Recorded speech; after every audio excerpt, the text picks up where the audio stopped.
Hello friends, welcome to Binocular. Today we will study about human eye. So let's get started. One pair of eyeball situated in eye orbit or sockets which are present on front part of skull.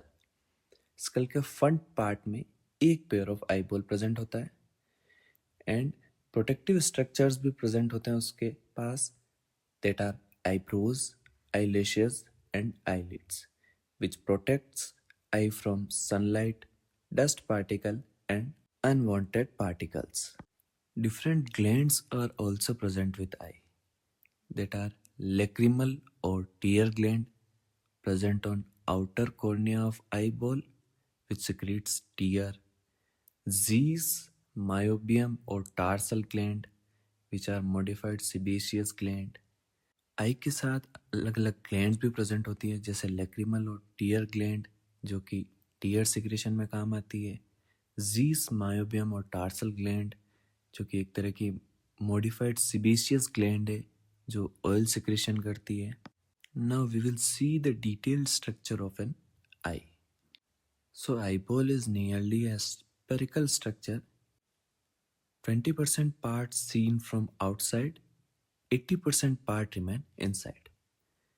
Eyeball has three layers from outer to inner, which are sclera, choroid, and retina.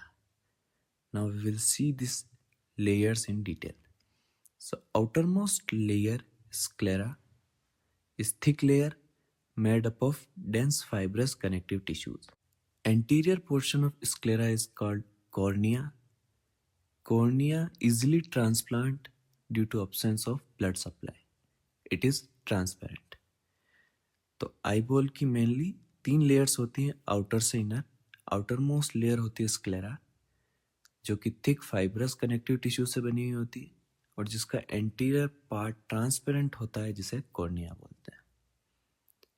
Second is choroid. Choroid contain many blood vessels and appear bluish in colour. Posterior 2/3 part of choroid is thin and anterior portion become thick to form ciliary body.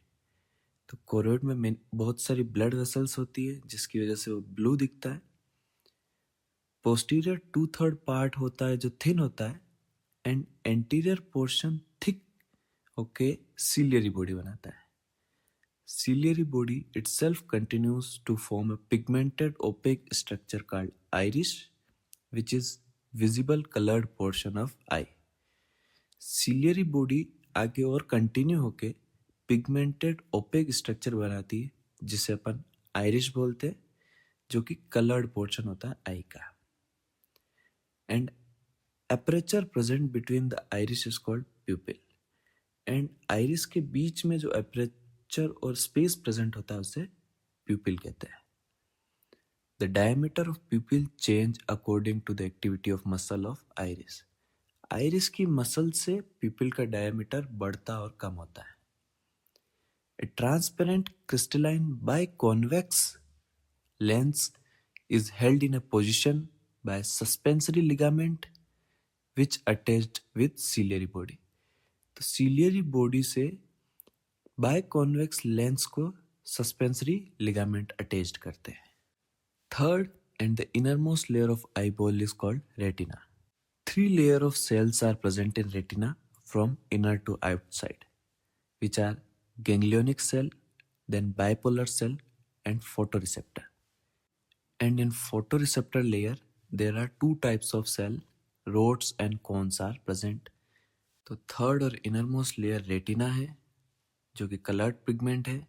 अंदर से बाहर की तरफ different layer of sales होती है जो कि ganglionic layer, bipolar cells and photopigments होते हैं. Photopigments mainly rods and cones होते हैं. Optic nerve leaves the eye and retinal blood vessel enters into it. This point is called blind spot. तो जहाँ से ऑप्टिक नर्व निकलती है और रेटिनल ब्लड वेसल्स एंटर होती है उसको ब्लाइंड स्पॉट बोलते हैं. Blind spot is medial. At blind spot, rods and cones are absent, so there is no image formation. Blind spot पे rods and cones absent होते हैं, इसलिए वहाँ पे कोई image नहीं बनती. lateral to blind spot, a yellowish pigmented spot called macula lutea or yellow spot with a central pit called fovea is present.